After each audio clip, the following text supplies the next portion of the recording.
भगवान गणपति सभी भक्तजनों के बीच सर्वोपरि माने जाते हैं। इन्हें कई नामों से पुकारा जाता है, जैसे गणपति गजानन, दामोदर, विनायक, और इन्हीं नामों में एक विख्यात नाम है एक दंतधारी। आप सभी ने गणपति की प्रतिमा में सदैव एक दांत टूटा हुआ देखा होगा, इसीलिए इन्हें एक दंतधारी नाम से पुकारा जाता है। गणेश जी के इस दांत टूटने के पीछे भी कई तरह की पौराणिक मान्यताएं प्रचलित हैं। इन कथाओं के बारे में और गणपति के एक दांत होने के पीछे के रहस्य के बारे में वास्तु विशेषज्ञ प्रशांत मिश्रा जी बता रहे हैं कुछ बातें। आइए जानें क्या है इसका रहस्य। एक प्रचलित कथा के अनुसार भगवान विष्णु के अवतार परशुराम जी ने गणेश जी का एक दांत गुस्से में तोड़ दिया था। कथा के अनुसार परशुराम शिव जी से मिलने कैलाश पर्वत आए थे, मगर उस वक्त भगवान शिव विश्राम कर रहे थे और बेटे गणेश को पहरा देने के लिए कहा था।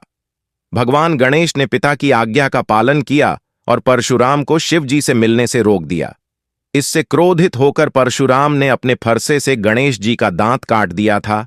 तब से गणपति को एक दंत कहा जाने लगा। गणेश जी के दांत के बारे में एक और प्रचलित कथा यह है कि भगवान गणेश के बड़े भाई कुमार कार्तिकेय एक बार स्त्री पुरुषों के श्रेष्ठ लक्षणों पर ग्रंथ लिख रहे थे, जिसमें गणेश जी ने इतना विघ्न उत्पन्न कर दिया कि कार्तिकेय उन पर रुष्ट हो गए और कुपित होकर गणपति का एक दांत ही तोड़ डाल दिया। लेकिन जब भगवान शिव तक ये बात पहुंची तो उन्होंने समझाकर कार्तिकेय से गणेश को उनका दांत वापस लौटाने के लिए कहा।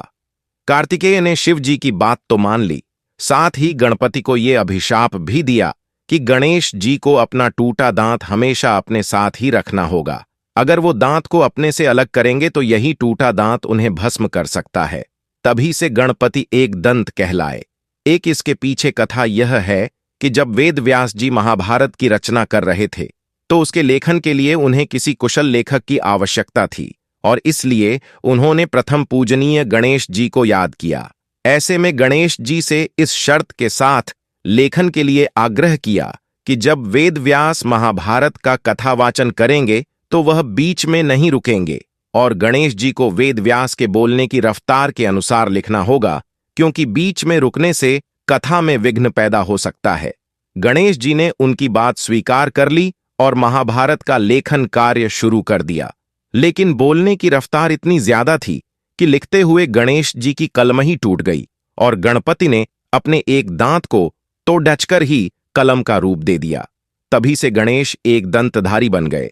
गणेश जी के एक दंतधारी होने के पीछे के एक और रहस्य के बारे में यह बात सामने आती है कि उन्होंने एक असुर का वध करने के लिए, जिसका नाम गजमुखासुर था, और उसे वरदान प्राप्त था कि वह किसी भी अस्त्र व शास्त्र से नहीं मारा जा सकता है।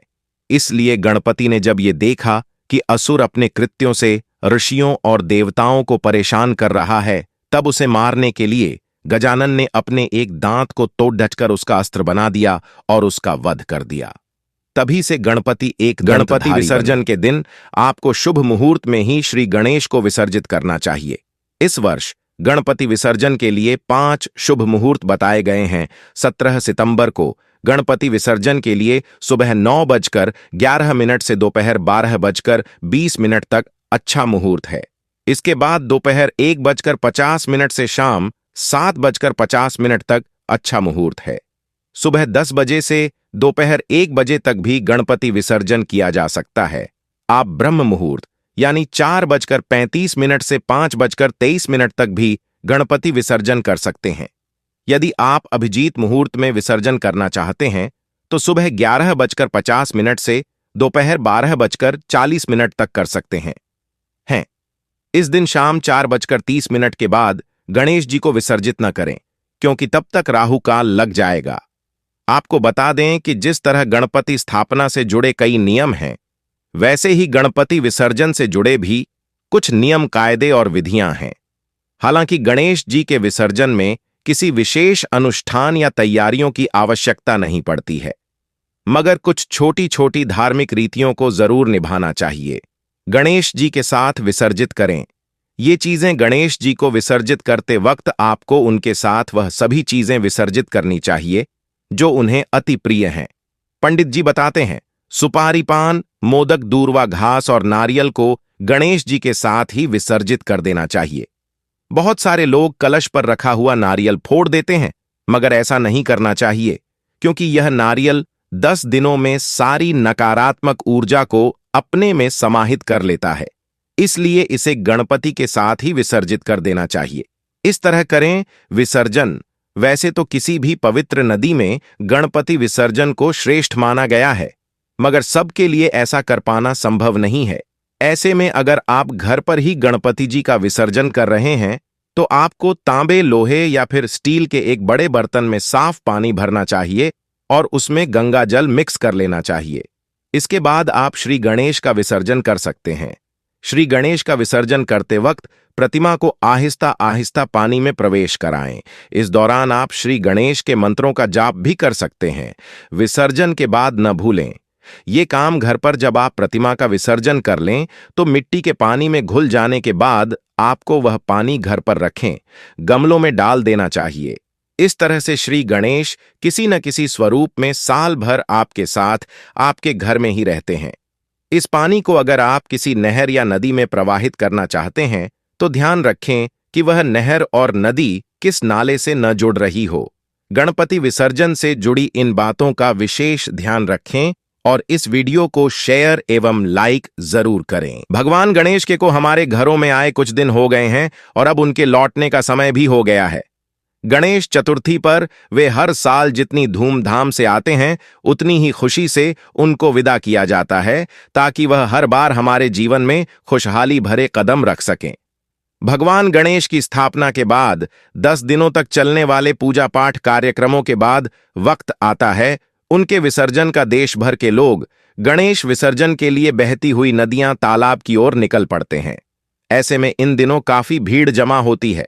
मुंबई जैसे शहरों में तो इतने बड़े जुलूस निकलते हैं कि उनमें कभी कभार खो जाने का डर रहता है। फिर आज के समय में जब कोविड जैसी स्थिति बनी हुई है, तो बाहर जाने के रिस्क को लेने से अच्छा है कि आप घर में ही गणपति विसर्जन कर लें। अगर आप इको फ्रेंडली गणपति घर लाए हैं तो यह अच्छा है। हम आपको बताते हैं कि घर पर विसर्जन कैसे करें। आप जिस भी भगवान गणेश को विदा कर रहे हैं, उस दिन सबसे पहले की पूजा अर्चना करना जरूरी है। इस दौरान आपको गणपति की सभी प्रिय चीजें उन्हें अर्पित करनी चाहिए। घर के सभी सदस्य इकट्ठा होकर गणेश जी की आरती करें, उन्हें फूल चढ़ाएं और भोग लगाएं। 10 दिनों में सेवा में हुई भूल चूक के लिए श्री गणेश जी से माफी मांग लें। इसके बाद विसर्जन से कुछ मिनट पहले घर का कोई एक सदस्य गणेश जी की मूर्ति पकड़कर उसे थोड़ा सा खिसकाए। इसका सिग्निफिकेंस यह है कि आप भगवान गणेश को बताते हैं कि अब उनकी विदाई का समय हो गया है।